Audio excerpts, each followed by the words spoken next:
내가 무엇을 가지고 하나님 앞에 찬양하겠습니다.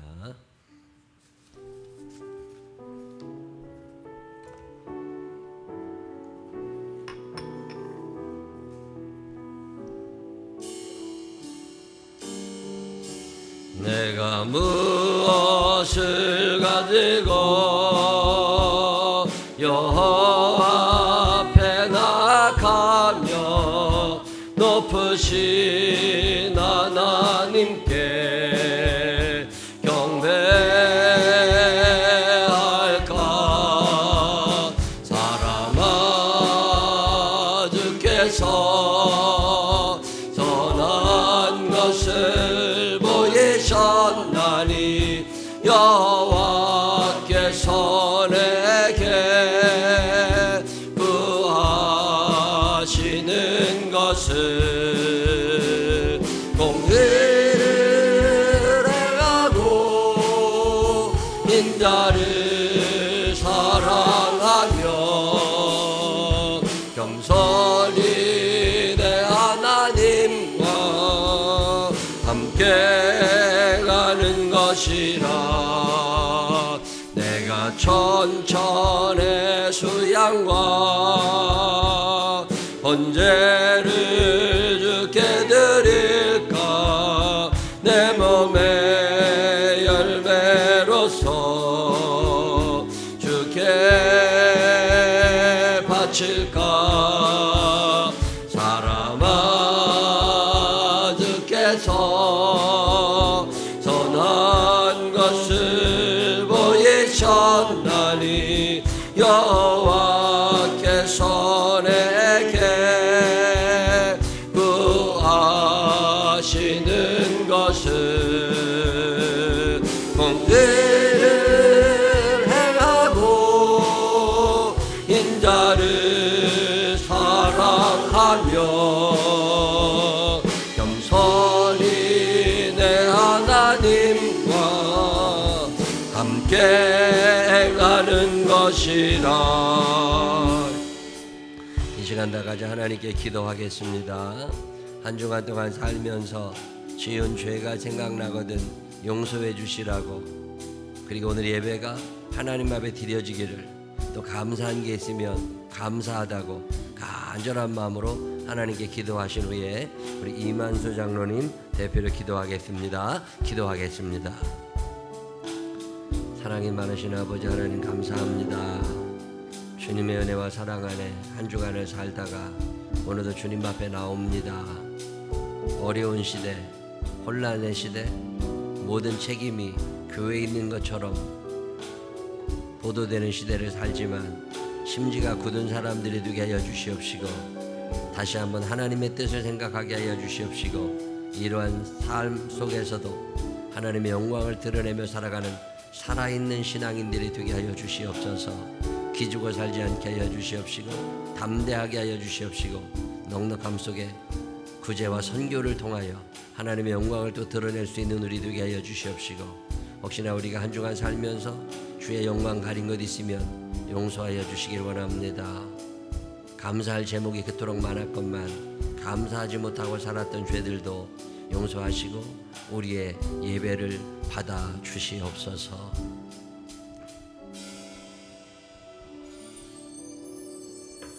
저희의 생사와 복을 주관하시는 하나님 아버지, 안식일에 주님의 몸된 제단에 나와 신령과 진정으로 하나님 앞에 예배드려 왔는데 코로나19의 전염병이 갑자기 확진자가 3자리 숫자로 발생하여 서로 대면하며 예배드리지 못하고 정부 방침에 따라 비대면으로 예배드리오니, 하나님 각각의 가정에서 영성으로 예배드릴 때에도 마음과 뜻과 정성을 다하여 하나님 앞에 온전히 드려지는 귀한 시간 되게 하옵소서. 아멘. 매 주일마다 천국 백성으로서의 삶을 사는 자들의 자세에 대하여 단에서 선포되는 말씀을 들을 때는 은혜는 받지만 행함이 없음을 고백합니다.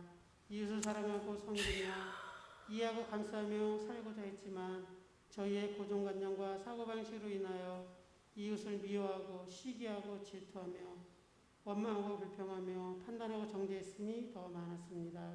저희의 어리석음에 언행 진다를 불쌍히 여기시고 긍휼히 여기사 용서하여 주시고 하나님 앞으로 더 가까이 나아가는 성화의 삶을 통하여 많은 사람들이 빛과 소금의 역할을 감당하게 하옵소서. 아멘.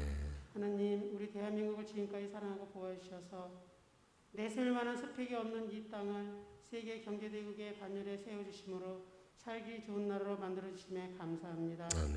그러나 지금 현실은 어떻습니까? 남북으로 나누어진 것도 모자라 동서나누어지고 그 속에서도 또 좌판이 우판이 하는 자들이 서로 원수 보듯이 살아가고 있습니다. 하나님은 분명히 하나 되기를 원하시는데 저희들이 혹시나 마귀의 꾸임에 넘어가서 살고 있지는 않은 것인지요. 또한 동성애와 차별금지법이 귀에 계속 들리고 있습니다. 위에서 기도하게 하시고 이런 것은 생각도 하지 아니하게 하시고 말로 나오지도 않게 하여 주시옵소서. 아멘.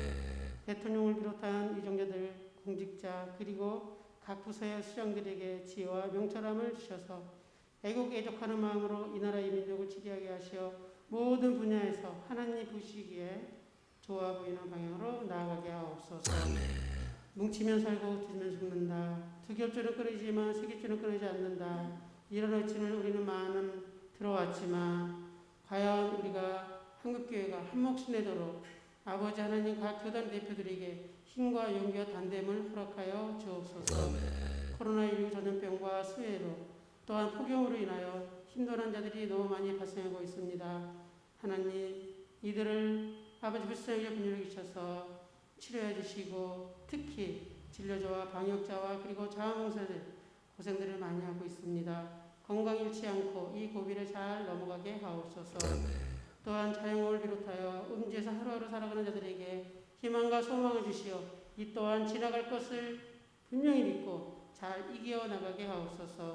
오늘도 준비하신 말씀 전하실 주의사자 이배 목사님에게 갑절의 능력 주시고 성령 충만함을 허락하사 입술의 능력에 파수꾼을 세워주시고 성들을 성하여 이 시대의 개개인의 심령들에게 꼭 필요한 말씀이 선포되게 하사 전하는 자나 듣는 자 모두가 은혜 받게 하옵소서.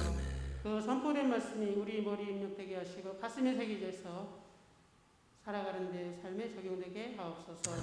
항상 성령님께서 우리에게 임하셔서 나라 민족을 위해서 한국 교회를 위해서 각 교회와 가정을 위해서 끊임없이 기도하며 감사하며 살아가게 하실 줄을 믿사오며 예수님의 이름으로 기도드립니다. 아멘.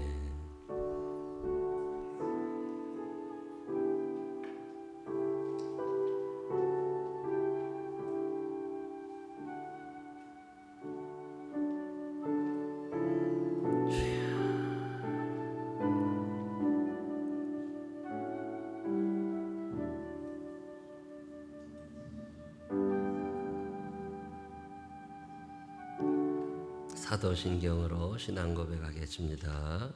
전능하사 천지를 만드신 하나님 아버지를 내가 믿사오며 그 외아들 우리 주 예수 그리스도를 믿사오니 이는 성령으로 잉태하사 동정녀 마리아에게 나시고 본디오 빌라도에게 고난을 받으사 십자가에 못 박혀 죽으시고 장사한 지 사흘 만에 죽은 자 가운데서 다시 살아나시며 하늘에 오르사 전능하신 하나님 우편에 앉아 계시다가 저리로서 산 자와 죽은 자를 심판하러 오시리라.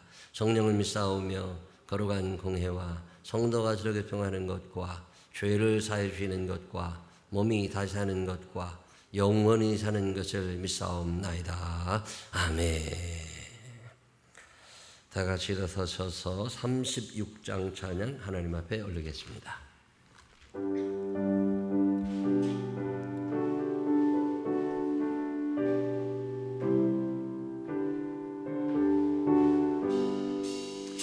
그 예수 이름 높이어 찬양하여라. 금열 유관을 들여서 만유의 그 찬양. 금열 유관을 들여서 만유의 그 찬양. 예수 당한 고난을 못 잊을 죄인아 그 귀한 법에 바쳐서 만유의 그 찬양 내 귀한 고백하소서. 만유의 주 찬양. 이 지구 위에 거하는 온 세상 사람들 그 크신 위엄 높여서 만유의 그 찬양. 그 크신 위엄 높여서 만유의 그 찬양. 주 믿는 성도 다 함께 주 앞에 엎드려 무궁한 노래 불러서 만유의 그 찬양. 무궁한 노래 불러서 만유의 그 찬양.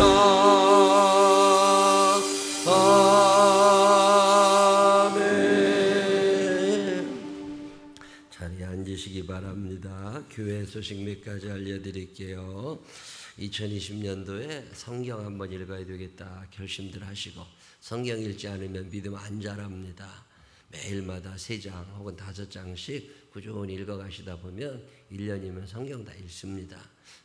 버릇처럼 습관을 들이셔서 매일 성경 읽는 신앙 꾸준히 지속해 가시기를 부탁을 드리겠고요. 이번 주에 우리 이상숙 권사님하고 강경임 권사님이 성경 다 읽으셨다고 내셨네요. 참 잘하셨다고 박수 한번 해주시기 바랍니다. 참 잘하셨습니다. 주변에 전도하실 분들 마음에 품고 기도하시고 기회를 좀 보셨으면 좋겠습니다. 요즘에 교회가 모든 욕을 담당하고 있는 시대가 됐고 잘못한 것도 많고 그러다 보니까 전도가 너무 어려워질 것 같고, 앞으로 한국 교회가 어떻게 움직일 거냐 굉장히 큰 고민거리 중에 하나입니다. 저도 목사로서 어떻게 해야 되나 고민이 많고, 포기할 수 있는 일은 아니니까 기억하시고 주변에 전도할 사람들 마음에 품고 기도하시면서 기회를 잘 보셨다가 예수 그리스도의 사랑을 전할 수 있는 사람들이 됐으면 좋겠습니다. 삼계탕을 지난주에 나눠드렸는데 못 받으신 분들 이 주중에 우리 선교회장님들이 꾸준히 다 나눠드렸거든요. 혹시나 더 필요하신 분, 또 꼭 드려야 되는데 못 드린 분 있으면 선교회장님들 한번 생각해 주셨으면 좋겠습니다. 아동부 성경학교는 9월 달쯤 돼가지고 주일날마다 잠깐씩 모일 때 하는 식으로 진행할 거니까 그렇게 하시기를 바라고요.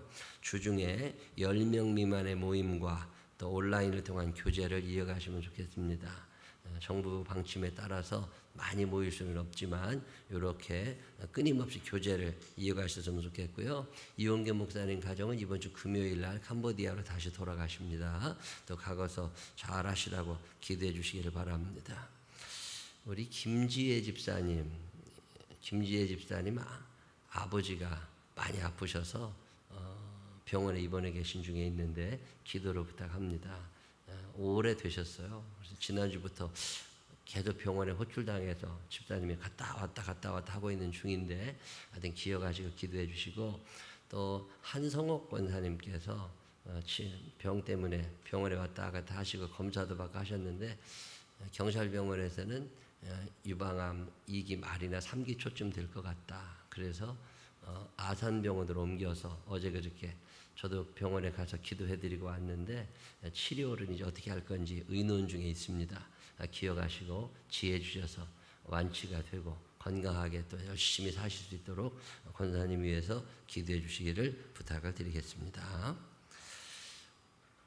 오늘하고 다음 주하고 2주간에 걸쳐서 예배를 교회에서 거의 못 드릴 것 같죠. 이게 얼마나 길어질지 모르지만, 그래서 가정에서 예배 드리시는 분들, 가정에서 예배 드리시는 장면을 사진으로 찍으셔서 또는 동영상으로 만드셔서 교회로 보내주시면 지난번에 했던 것처럼 닭고기 1마리씩을 배달해 드리려고 합니다. 아이들과 함께 같이 맛있게 드실 수 있도록 기억하시고 가정에서 예배 드리시는 장면을 찍어가지고 교회로 보내주셨으면 좋겠습니다. 다른 귀의 소식도 있으신가요? 다른 귀의 소식이 없으시면 우리 534장 찬양하시면서 준비하신 예물 하나님께 정성껏 올리겠습니다.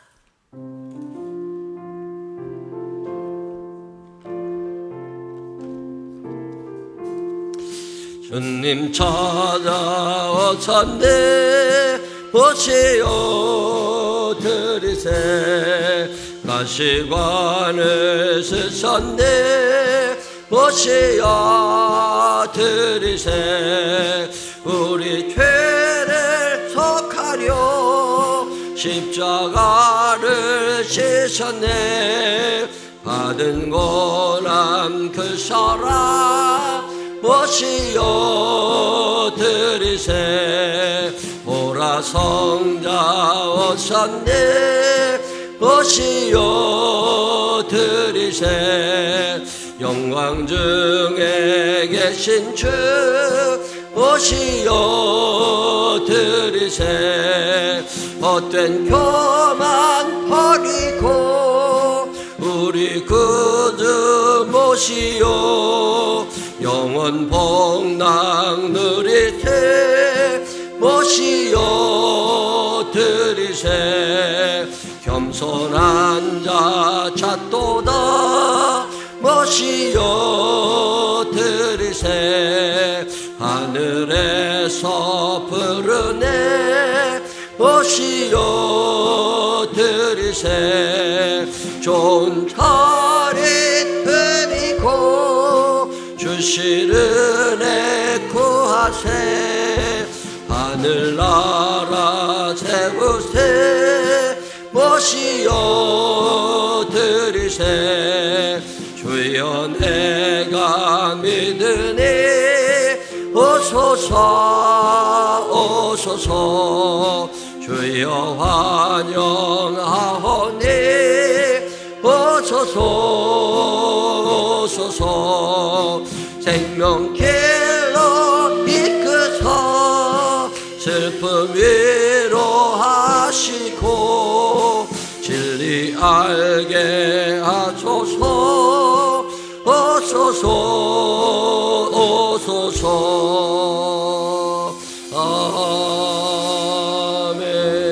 아멘. 기도하겠습니다.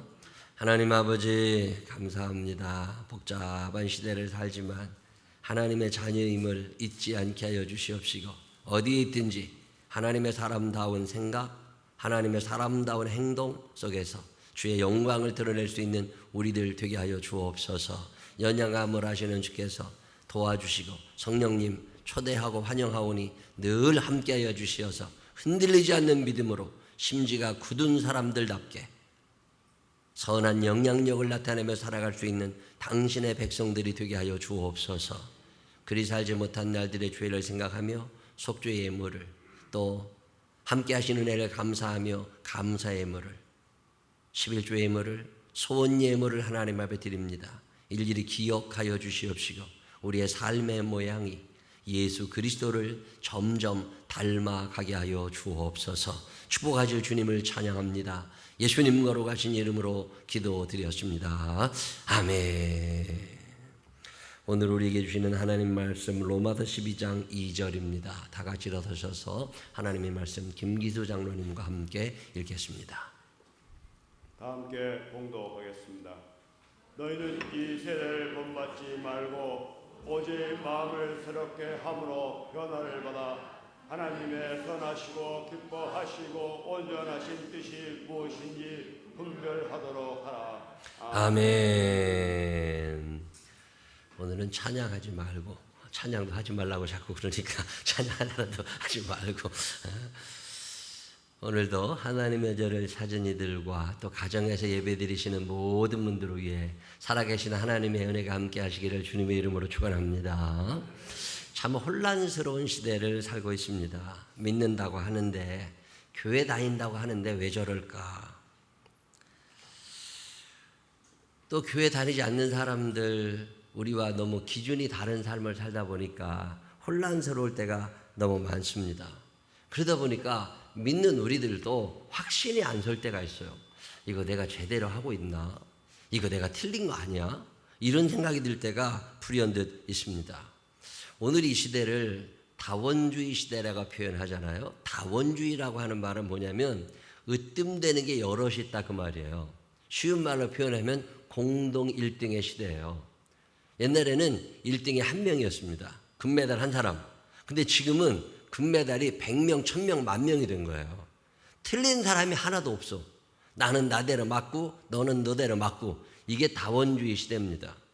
구원에 이르는 길도 예수 그리스도를 통하여만 구원받는다고 우리는 절대주의 신앙을 갖고 있는데 사람들은 아니라고 우겨대기 시작한 거죠. 옛날에는 시어머니 말이 옳았어요. 근데 지금은 며느리도 옳고 딸도 옳고 사위도 옳고 남편도 옳고 다 옳아요. 그래서 틀린 게 하나도 없어. 이걸 다원주의 시대라고 그럽니다. 이 다원주의 시대의 문제는 기준이 없어지는 거예요. 기준이 뭐 하셨어?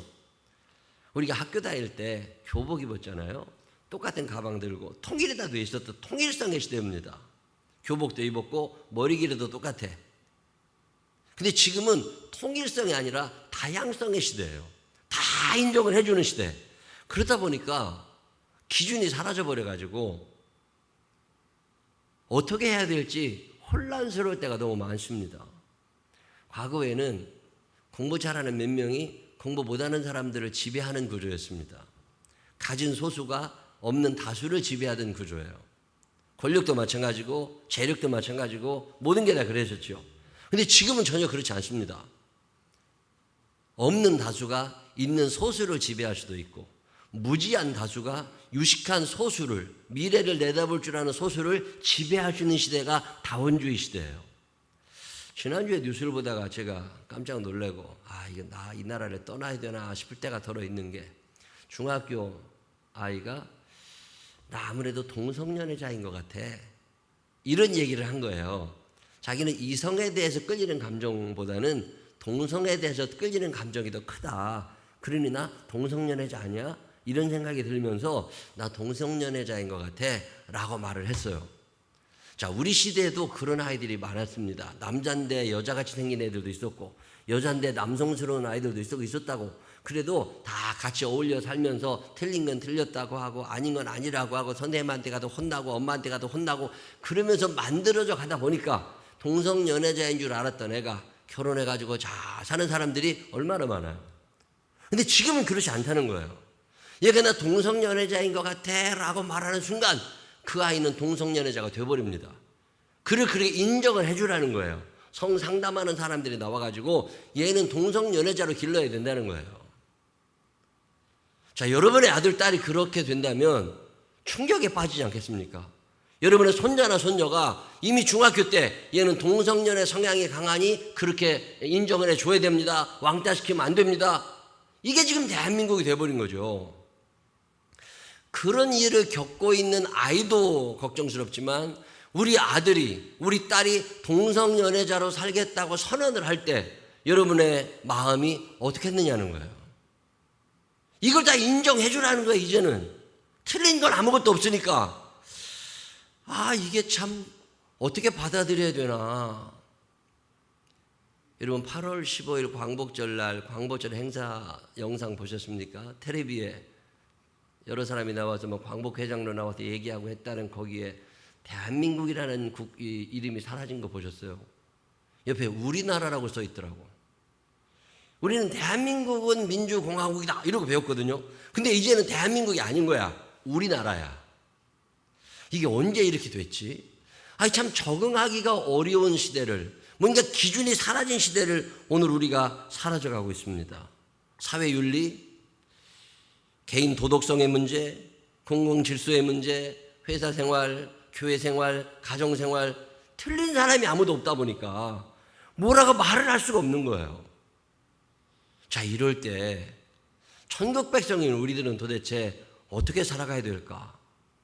고린도후서 13장 5절에 너희는 믿음 안에 있는가 너희 자신을 시험하고 너희 자신을 확증하라.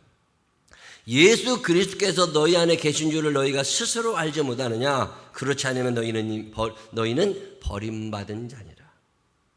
이게 무슨 얘기인지 아세요? 너희가 어떤 생각을 하고 어떤 말을 하고 어떤 행동을 하든지 그건 괜찮아. 그렇지만 너희 안에 하나님이 함께 하시고 내가 지금 하는 말이나 행동이 예수 그리스도와 관계가 없는 거라면 너는 이미 버림받은 자라는 거예요. 천국은 못 간다는 거예요. 지금 이 시대에 내 안에 지금 예수님이 계신가? 이것을 생각하는 사람이 과연 몇이나 있겠어요? 법이 사회의 기준이던 때가 있었습니다. 악법도 법이기 때문에 그 법에 따라 죽은 사람도 있고 그 법에 따라 손해본 사람 참 많죠. 민법, 형법, 상법, 세법, 법이 많았고 그 법이 사회를 지배하던 시대가 있었습니다. 근데 이제는 법이 먼저가 아닌 시대가 된 거예요. 법보다 다수가 있으면 여론이 우선입니다. 기준이 사라져 버렸어요. 사람들의 생각은 수시로 변하고 있으니까.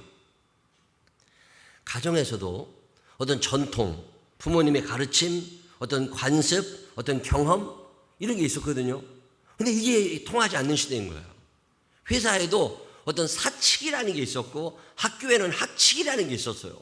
근데 이것도 지금은 절대성을 가지지를 못하는 시대. 공동 1등의 시대이다 보니까 나도 옳지만 그도 옳아. 뭐라고 얘기할 수도 없고 충돌과 갈등은 점점 깊어져 갑니다. 아이는 아이대로 옳고 부모는 부모대로 옳아요. 어르신은 어르신대로 옳고 유아들도 옳습니다. 선생님도 옳고 제자도 옳아요. 이걸 어떻게 해야 되는 거지냐는 거죠. 이 기준이 사라진 어지러움의 때에 성경은 분명한 말씀 하나를 주고 있습니다. 그게 오늘 우리가 읽은 말씀이에요. 로마서 12장 2절. 너희는 이 세대를 본받지 말고 오직 마음을 새롭게 함으로 변화를 받아 하나님의 선하시고 기뻐하시고 온전하신 뜻이 무엇인지 분별하도록 하라. 자, 이게 약간 어려운 느낌이 있는데 쉬운 성경을 읽어보면 이해가 더 빠릅니다. 한번 읽어보실까요? 여러분은 이 세상을 본받지 말고, 자, 이 세상이 흘러가는 모양에 대해서 너희가 본받으려고 하지 말고 마음을 새롭게 하여 변화를 받으십시오. 그러면 변화를 받으면 그러면 여러분은 하나님의 선하시고 기뻐하시고 온전하신 뜻이 무엇인지를 분별할 수 있게 될 것입니다. 어떻게 내가 행동해야 되지? 누구를 따라가야 되지? 혼란스러울 때 내 안에 예수 그리스도를 모시고 그분의 말씀을 기준으로 삼으라는 거예요. 그분의 말씀을 기준으로 삼다 보면 내 안에 어떤 변화가 일어나고 분별 능력이 생길 거라는 거예요. 자, 왜 혼란스러운 거예요? 왜 분별이 되지 않아요? 내 안에 그리스도 예수가 안 계신 거죠. 내 안에 하나님의 말씀이 있으면 어떤 기준이 생기면서 분별 능력을 성령께서 주신다고 약속하시잖아요. 더러 어떻게 해야 될지 모르겠다고. 목사님이 어떻게 해야 되는 거냐고. 정답이 있습니다. 하나님의 말씀이 내 안에 있고 예수 그리스도의 영이 내 안에 있으면 하나님이 분별할 수 있도록 도와주신다잖아요. 여러분 안에 성령님을 모시며 살게 되시기를 바랍니다. 하나님의 말씀을 자주 읽으며 외우며 살게 되시기를 바랍니다. 그러면 분별 능력이 생긴다는 뜻이에요. 이것을 유진 피터슨 목사님의 메시지 성경은 더 정확하게 번역합니다. 제가 읽어드릴게요. 그러므로 나는 이제 여러분이 이렇게 살기를 바랍니다. 혼란스러운 시대이지만 쭉 얘기하다가 나중에 하는 이 말씀은 문화에 너무 잘 순응하여 아무 생각 없이 동화되어 버리는 일이 없도록 하십시오. 문화에 순응해서 거기에 동화되는 일이 없도록 하십시오. 대신에 여러분은 하나님께 시선을 고정하십시오. 그러면 속에서부터 변화가 일어날 것입니다. 하나님께 내 시선을, 하나님께 내 마음을 두면 그러면 내 안에 어떤 기준이 생겨난다는 거예요. 그분께서 여러분에게 바라시는 것을 흔쾌히 인정하고 조금 더 머뭇거리지 말고 거기에 응하십시오. 그러면 되는데 왜 고민이 되고 갈등이 되느냐? 그러고 싶지 않은 거예요. 내 생각이 있다 보니까. 여러분을 둘러싸고 있는 문화는 늘 여러분을 미숙한 수준으로 끌어 낮추려 하지만 하나님께서는 언제나 여러분에게 최선의 것을 이끌어내시고 여러분 안에 멋진 성숙을 길러주십니다. 이 말씀을 읽는데 아, 그랬구나. 내 안에 성령님이 계시지 않으시니까 갈등이 많고 어떻게 해야 될지 모르는 거고, 내가 하나님의 말씀을 가까이 하지 않으니까 늘 혼란스럽게 살아가는 거예요. 이 말씀이 내 안에 있고 예수 그리스도가 내 안에 계시면 분별할 수 있는 능력을 주시고, 분별할 수 있는 능력을 주실 뿐만 아니라 흔쾌하게 그 길을 걸어갈 수 있는 능력 또한 주신다고 오늘 성경은 약속하고 있습니다. 기준이 좀 달라야 되지 않겠습니까? 그게 천국 백성이죠. 유진 피터슨 목사님의 번역이 참 마음에 와요. 문화에 너무 잘 순응하여 아무 생각 없이 동화되어 버리는 일이 없도록 하십시오. 대신에 여러분은 하나님께 시선을 고정하십시오. 그러면 속에서부터 변화가 일어날 것입니다. 최근에 이 사랑제일교회 사건을 바라보면서 답답함이 참 큽니다. 저분들이 예수를 믿나? 저분들도 믿음이 있는다고 그러는데, 믿음 참 좋아 보이는데 도대체 뭘 믿고 사는 걸까? 도대체 무슨 믿음으로 저런 엄청난 일들을 하고 계실까? 왜 교회에 같이 먹고 자는 사람이 있었을까? 이유가 있더만요. 그게 재개발 때문에 철거가 된다래요. 그 철거가 되면 안 되니까 강제 철거되지 말라고 교인들이 거기도 교회를 지키고 먹고 자는 거래요. 뭐 다 이유가 있겠죠. 요즘 이 기준이 없이 혼란의 시대를 살아가다 보니까 이 사람도 올라 보이고 저 사람도 올라 보이고 그런 분 있지 않겠습니까? 우리 교회는 비교적 태극기 부대가 거의 없는데, 이번 주중에 부목사님 통해서 교인 가정에 문자를 다 보내봐라. 혹시 광화문 집회 참석했던 분이나 사랑제일교회 관련자가 우리 교회에 있는가 한번 다 보내라고 얘기를 했는데, 제 머릿속에 떠오르는 분이 몇 분 있어서 그래. 혹시 갔을지도 몰라. 다행히 우리 교회를 안 나오시니까 감사하긴 한데, 그리고 그 식구들이 있을 거 아니에요. 우리 교회는 그런 분들이 비교적 없지만 우리 교회 가까이에 있는 교회들 중에 한 두세 군데는 열심으로 태극기 부대가 계셔요. 아, 이게 또 그 교인들하고 또 우리 교인이 친한 사람이 몇 명 있단 말이에요. 전화 좀 한번 해봐라. 만났나. 저는 요즘 기도를 하는 제목 중에 코로나 환자가 우리 교회에 오지 않게 해달라고도 기도하고, 우리 교인들을 만나지 않게 해달라고도 기도하고, 우리 교인 사업장에 예를 들어서 김비호 권사님 하시는 아이스크림집에 확진자가 한번 왔다 가봐요. 며칠 문 닫아야 되잖아요.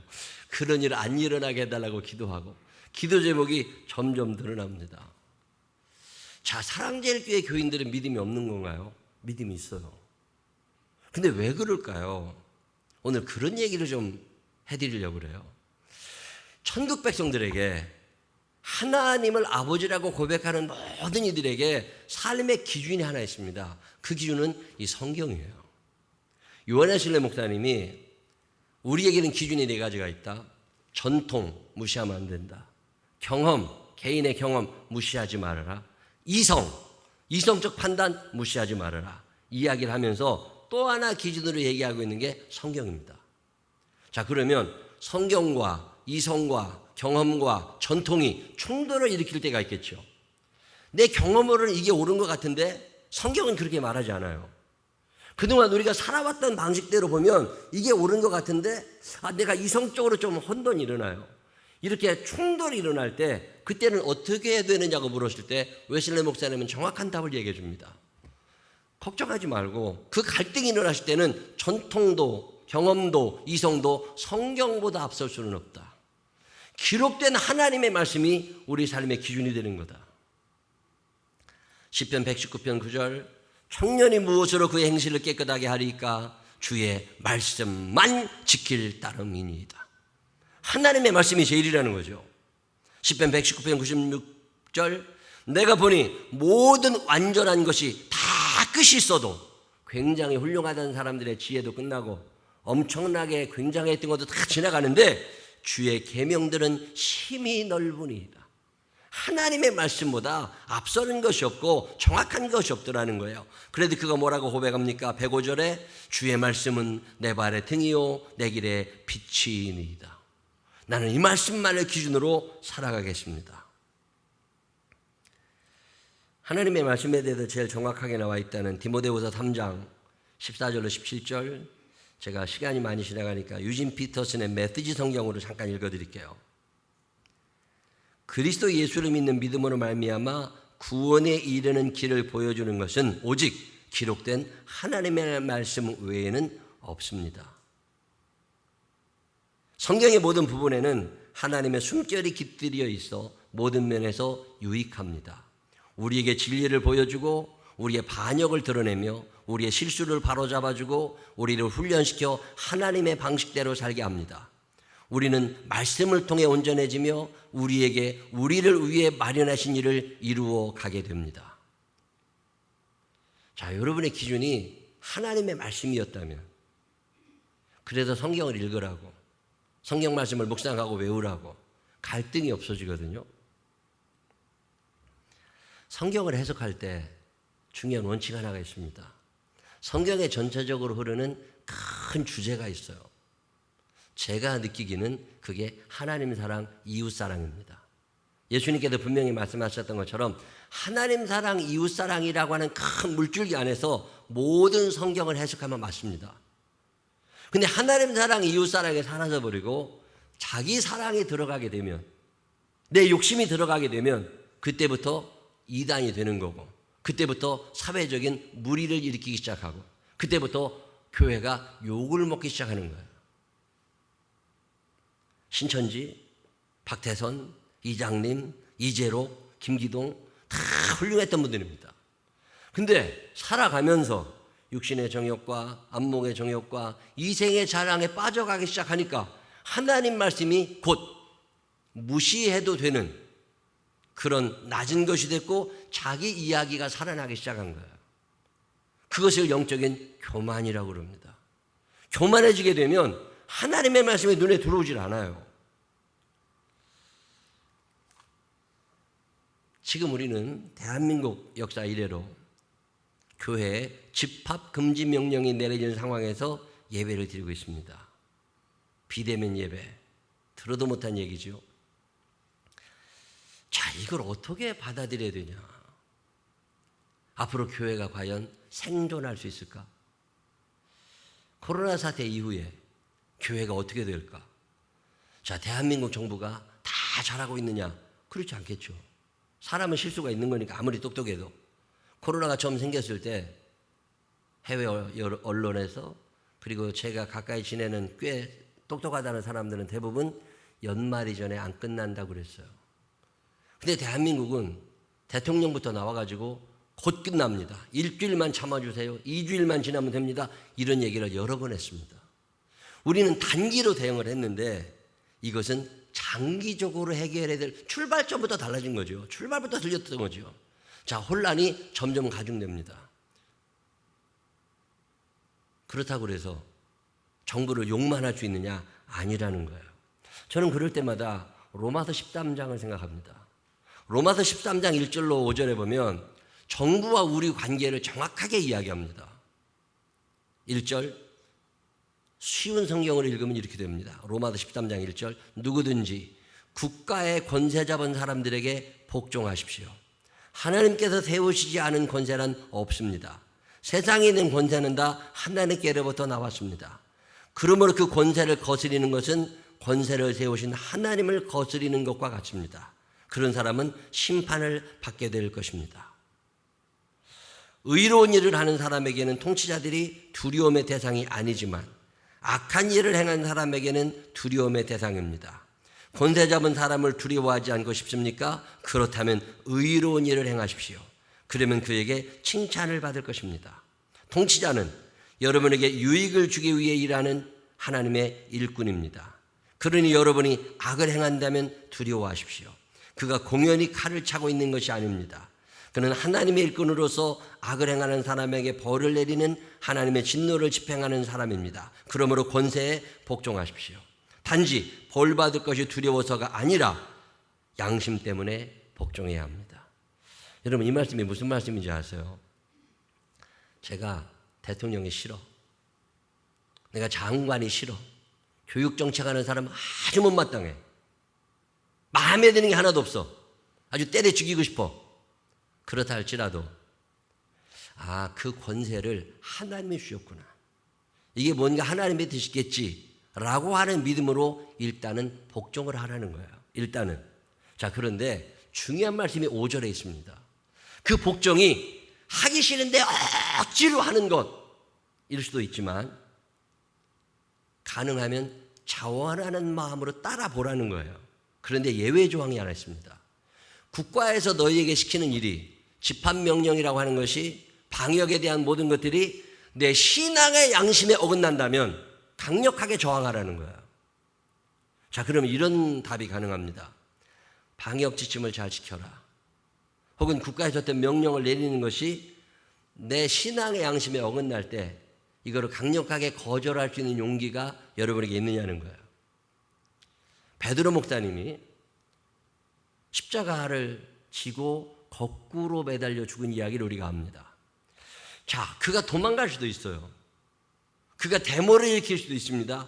그런데도 불구하고 베드로 목사님이 그냥 그 악한 정부의 명령에 따라 순교했던 이유가 어디에 있느냐? 베드로전서 2장 13절로 14절 인간의 모든 제도를 주를 위하여 순종하되 혹은 위에 있는 왕이나 혹은 그가 악행하는 자를 징벌하고 선행하는 자를 포생하기 위해 보낸 총독에게 하라.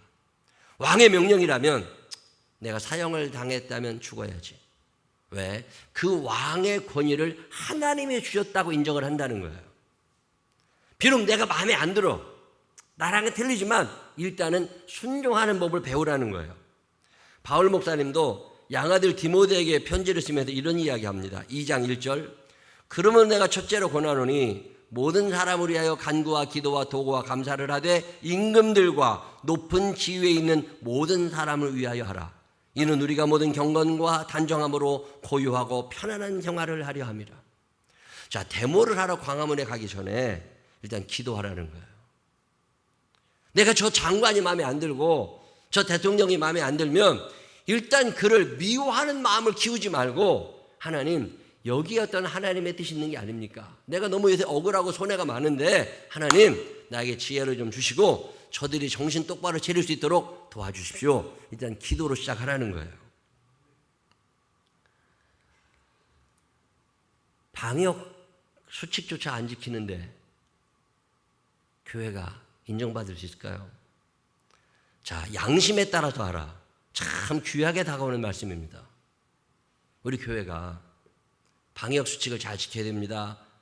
이번 주에도 구청에서 전화 오고 동사무소에도 전화 오고 계속 전화가 와요. 예배 드리지 말아라. 교회 폐쇄해야 된다. 비대면 예배를 드려야 된다. 모이는 사람이 몇 명이나 되냐. 뭐 계속 전화가 옵니다. 다른 목사님들도 저한테 물어봐요. 목사님 이거 어떻게 해야 돼요? 이거 어떻게 대응해야 돼요? 교회 문을 닫으라는 얘기인 것 같은데 이거 장기적으로 가면 어떻게 되는 거냐고. 송파지방의 교회들을 치리하는 감리사님이 송파지방 목사님들 전체가 보는 단톡방에 이제 정부의 방침이 이러니 여기에 우리가 속상해도 따라야 됩니다. 이런 의미로 글을 썼어요. 제가 답을 보냈습니다. 정부가 시켜서 이기 이전에 스스로의 안전과 덕을 세우기 위해서라도 교회와 목회자들이 최선을 다해 안전을 지키는 것이 옳다고 보여집니다. 하나님 사랑, 이웃 사랑의 차원에서 사회보다 더 앞서서 먼저 방역하고 수칙을 지키는 것이 필요하다고 봅니다. 교회가 먼저 본을 보일 수도 있지 않겠습니까? 덕을 세우는 차원에서라도 우리가 적극적으로 방역에 앞장서야 하지 않겠습니까? 우리 교회도 주중에 교회 와서 예배 드리시는 분들 거의 없습니다. 새벽에 오셔서 기도하시는 분들도 계시고 교회 방문자도 있지만 그분들을 위해서라도 체온계를 주중에 갖다 놓고 명부를 적을 수 있도록 안내를 하자. 그래서 엘리베이터 앞에다가 설치를 해놨습니다. 유치원 방역 많이 신경 쓰죠. 이번에 안산에 있는 유치원에서 식중독 사고가 일어나서 평생을 힘들게 살아가야 되는 아이가 생겼다고. 저한테는 그게 굉장한 뉴스입니다. 여러분과 제가 느끼는 강도가 좀 다를 수 있어요. 이게 원인이 어디 있느냐? 칼에 있었느냐? 소독이 잘못됐느냐, 음식이 잘못됐느냐 계속 조사하다가 최종적으로 나온 이야기는 냉장고였잖아요. 냉장고가 고장나 있었다. 제가 조리사님 불러서 얘기했습니다. 매일마다 냉장고가 정상적으로 돌아가는지, 식기세척기가 제대로 돌아가는지, 아니면 이 온장고가 제대로 돌아가는지 매일마다 확인하고 자외선 살균 소독이 제대로 되어 있는지 이거 확인해야 된다. 뉴스에 나와서가 아니라 우리의 신앙의 양심이 하나님 사랑, 이웃 사랑에서 벗어나는 일이라면 하지 말아야 되고, 하나님 사랑, 이웃 사랑을 위하는 일이라면 내가 피곤하고 힘들어도 이 일은 우리가 해야 되는 거다. 방역도 마찬가지죠. 정부에서 꼭 시켜서가 아니라 우리 스스로도 조심해야 되고, 만약에 생명나무 교회에서 확진자가 나왔다, 이게 지역사회에 얼마나 악영향을 미칠 것이냐도 있지만 우리가 이웃 사랑을 실천하는데 엄청난 장애가 될 수 있기 때문에 스스로 알아서 스스로도 적극적으로. 방과교실에 오는 아이가 있습니다. 6학년짜리 아이인데 그 아이의 오빠가 문현중학교 다니는데 확진자로 판명이 됐어요. 당장에 무슨 카페 이런 데에 글이 올라오겠죠. 그 동생이 생명나무 방과교실 다닌다는데 뭐 이런 얘기가 막 나오지 않겠습니까? 저녁에 잠이 안 와요.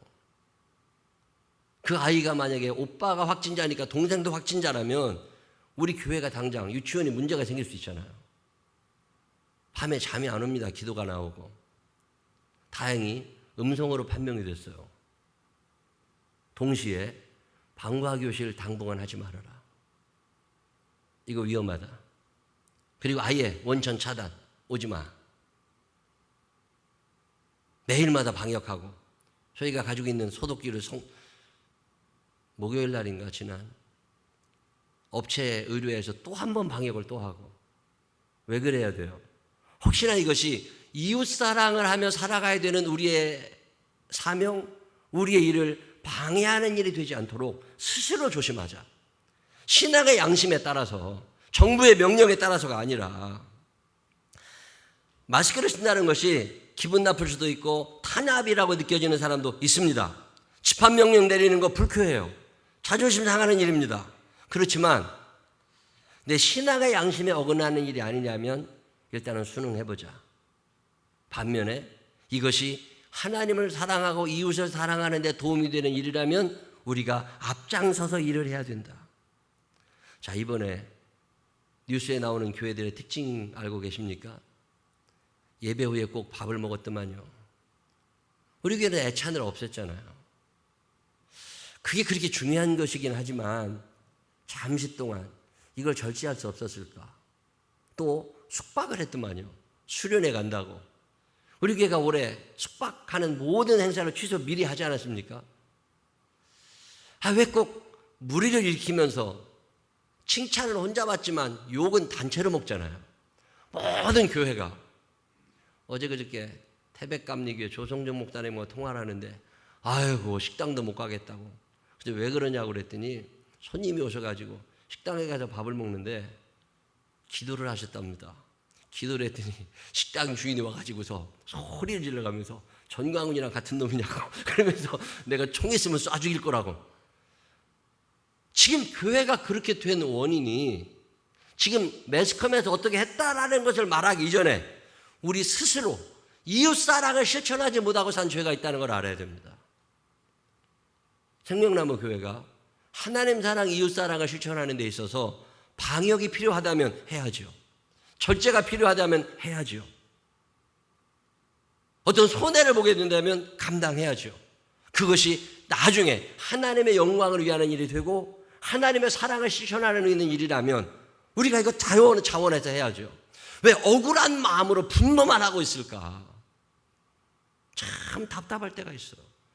도대체 기준이 뭐냐? 지난주에 손해봄에 대해서 말씀을 드렸습니다. 이웃사랑은 손해봄을 통해서 이루어지잖아요. 수혜난 교회들, 우리가 손해봐야 그 사람들이 그 사람들이 회복이 되는 거니까. 제가 말씀을 전하고 나서 깜짝 놀랐어요.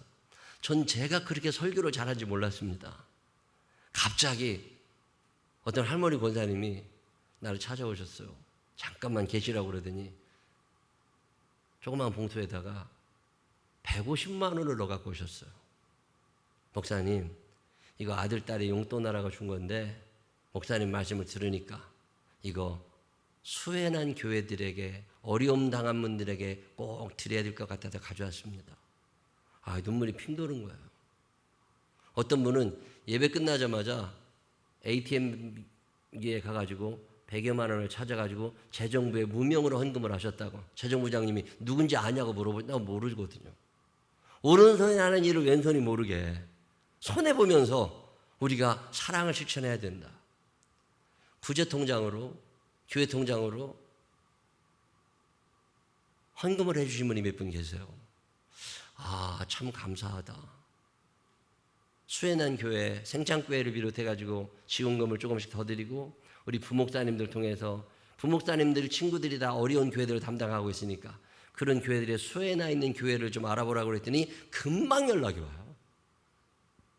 그래도 지난주에 그런 곳에 다 나눠드렸어요.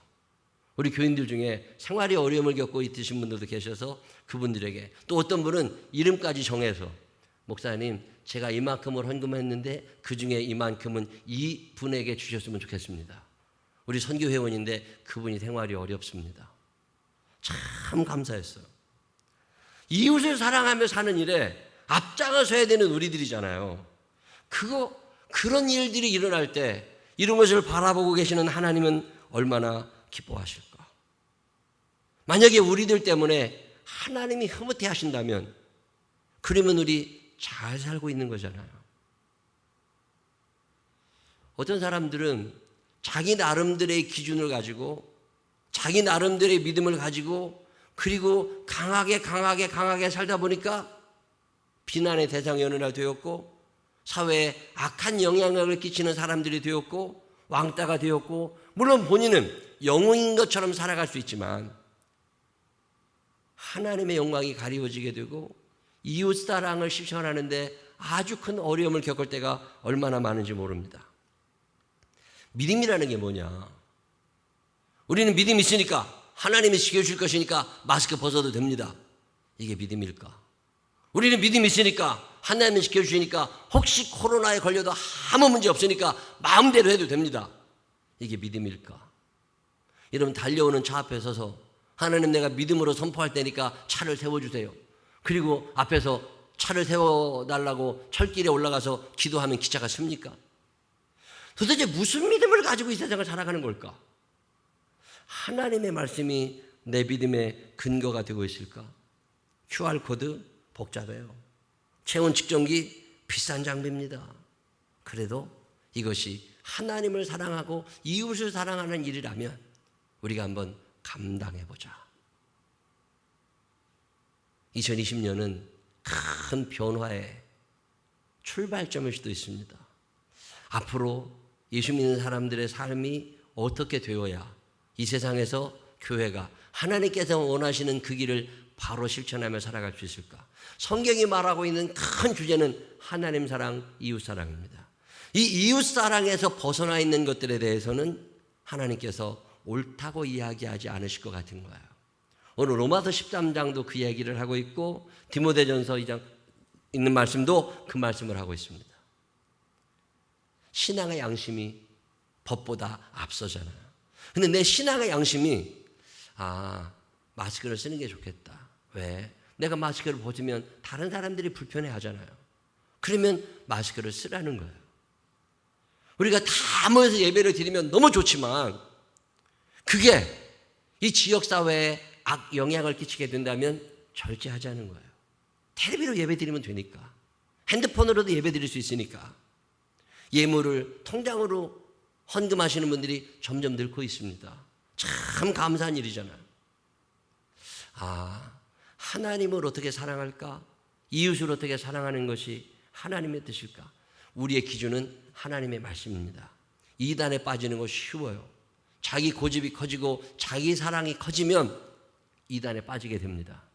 우리 생명나무교회 모든 교우들이 정부가 시켜서가 아니라 자원하는 마음으로 내 신앙의 양심에 따라서 방역수칙도 잘 지키고, 어떻게 하면 이웃에게 덕을 끼치며 살 수 있을까? 어떻게 하면 사랑을 실천하며 살아갈 수 있을까?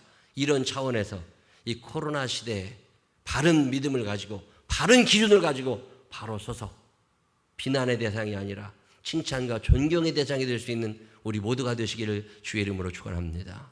한 말씀만 더 드리고 싶은 것은 지난주 오후 예배를 끝나고 밖에 나갔더니 지난주 예배 끝나고 밖에를 나갔더니 검은색 승합차가 한 대 서 있어요.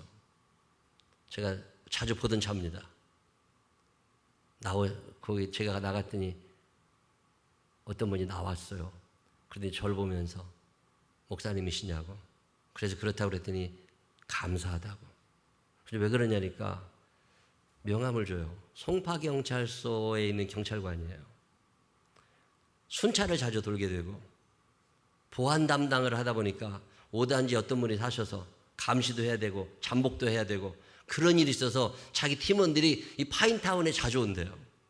근데 화장실 갈 데도 없고 물 한 잔 먹고 싶어도 먹을 데가 없는데 생명나무 교회만 들어오면 언제든지 문이 열려 있고 화장실을 마음대로 쓸 수 있고 물을 마실 수 있고 더우면 여기 와서 쉬었다 갈 수도 있고 너무 감사하대.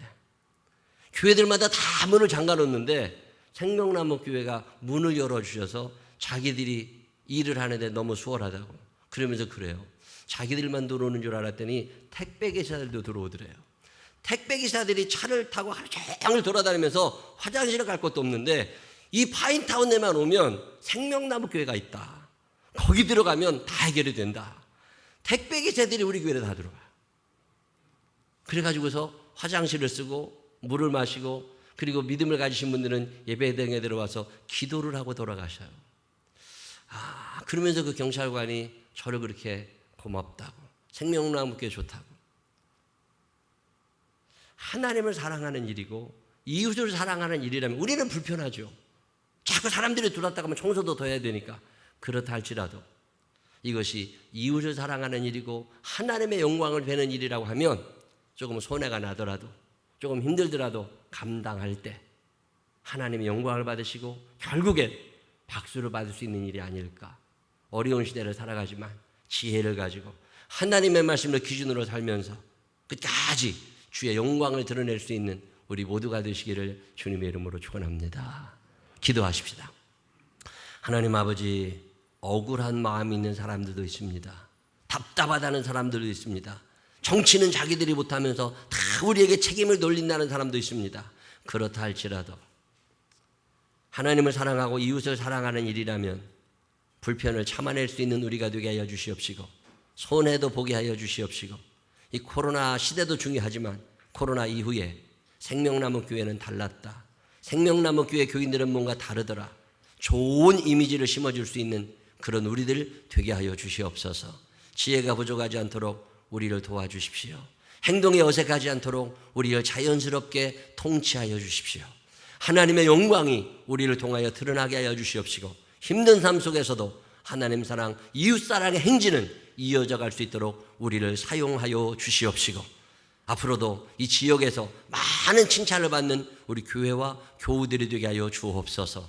성령님, 지혜가 부족하지 않도록 능력이 부족하지 않도록 재력이 부족하지 않도록 체력이 부족하지 않도록 우리를 채워주시옵시고 우리를 통하여 이루고 싶어 하시는 하나님의 뜻이 온전히 이루어지게 하옵소서. 예수님 거룩하신 이름으로 기도드렸습니다. 아멘. 다 같이 더 서서 531장 찬양하신 후에 기도하겠습니다. 이 찬양 4절 끝난 후에 신앙의 양심을 따르게 해달라고 기도하시길 바랍니다. 자비한 득해서 부르시네 부르시네 부르시네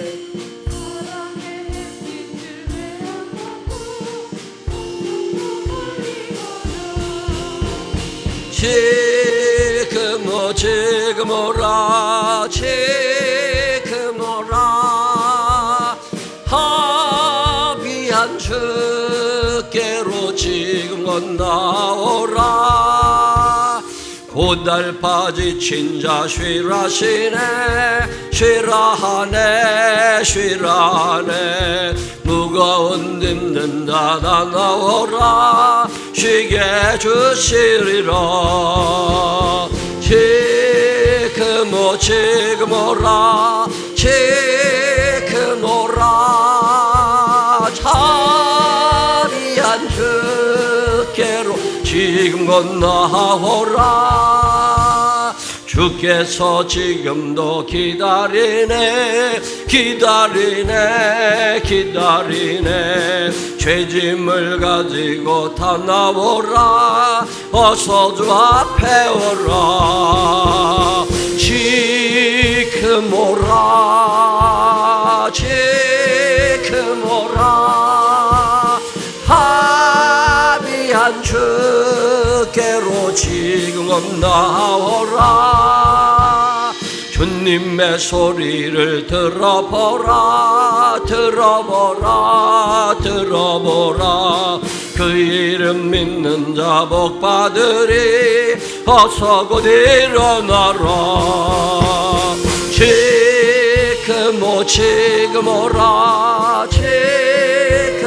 지금 오라 담대한 주께로 지금 주여 부르고 기도하겠습니다. 주여. 사랑이 많으신 아버지 하나님, 신앙의 양심을 따라가야 될 우리들이 내 욕심을 따르고 있지는 않습니까? 세상의 문화에 동화되어 버려서 세상의 사람들의 말에 귀 기울여 버려서 기준도 없이 살아가고 있는 것은 아닙니까? 우리의 기준은 하나님의 말씀입니다. 우리의 기준은 하나님의 말씀입니다. 하나님 말씀이 그렇다면 그런 것인데 자꾸만 토달지 않게 하여 주시옵시고 말씀대로 살아갈 수 있도록 인도하여 주시옵소서. 집단 예배가 다 금지되고 있는 시대를 살아가지만 신앙의 양심에 따라서 자원하는 마음으로 방역에 앞장설 수 있는 우리들이 되게 하시니 감사합니다. 비난의 대상이 아니라 칭찬의 대상이 되게 하여 주시옵시고, 많은 이들이 비난하는 속에서는 생명나무 교회는 그렇지 않다고, 생명나무 교인들은 그렇지 않다고 소문날 수 있는 그런 교회가 되게 하여 주시옵소서. 코로나 이후에 더욱더 전도가 되는 교회가 되게 하시고 하나님의 영광을 드러내는 교인들이 되게 하여 주시옵소서. 하나님 아버지, 우리 교인들 주변에 확진자 한 사람도 없게 하여 주십시오. 우리 교인들이 운영하는 사업장에 확진자가 다녀가지 않게 하여 주십시오. 하나님 지켜주시기로 합니다. 거센 땅을 지켜주신 아버지 하나님께서 우리를 지켜주시옵시고 우리를 통하여 이루고 싶어 하시는 하나님 사랑, 이웃 사랑의 진리가 선포되고 전파될 수 있도록 인도하여 주시옵소서. 오늘도 가정에서 예배를 드립니다.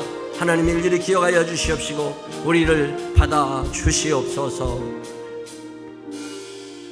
좋으신 아버지 하나님, 국가가 시켜서 억울한 마음으로 강제로 따라가는 그런 사람들 되지 않게 하여 주시옵시고, 이번 방역 문제나 복잡한 것들이 내 신앙의 양심에 비추어 볼 때, 하나님의 말씀에 비추어 볼 때 괜찮은 것이라면 자원하는 마음으로 먼저 앞서서 본을 볼 수 있는 우리들이 되게 하여 주시옵소서.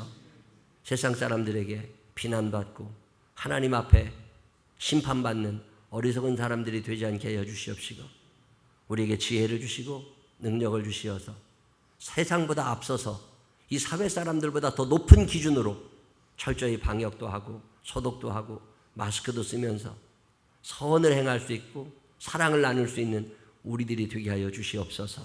혹시나 우리들 가운데 억울한 마음이 있는 사람이 있을 수도 있습니다. 답답한 마음도 들 때도 있습니다. 사실 그렇지만 그럼에도 불구하고 권위를 인정하며 순종하면서 그들을 위하여 기도할 수 있는 마음도 허락하여 주시옵시고, 세월이 지나감에 따라 소금과 빛의 사명을 점점 감당해 나가는 우리 생명나무 교회가 되게 하여 주옵소서. 세월이 지난 후에 그 힘든 시기에 생명나무 교회는 달랐다고, 생명나무 교인들은 달랐다고 인정받을 수 있는 날 오게 하여 주시옵시고, 지금은 속상하고 답답하지만 하나님의 위로를 기대하며 오늘을 진실함으로 성실함으로 정직하게 사랑하며 살아갈 수 있는 우리 모두가 되게 하여 주옵소서. 이제는 우리 구주 예수 그리스도의 크신 은혜와 하늘아버지 무궁무진하신 사랑하심과 성령님 우리 안에 계셔서 지혜를 주시고 견디게 하시고 사랑하게 하시는 그 능력의 손길이 내 평생 사는 동안 하나님의 말씀을 기준으로 내 신앙의 양심을 따라 사회에 선한 영향력을 미치며 살아보리라. 마음에 결심하는 생명나무의 자녀들 위해 이제로부터 영원토록 함께 하시기를 축원하옵나이다. 아멘.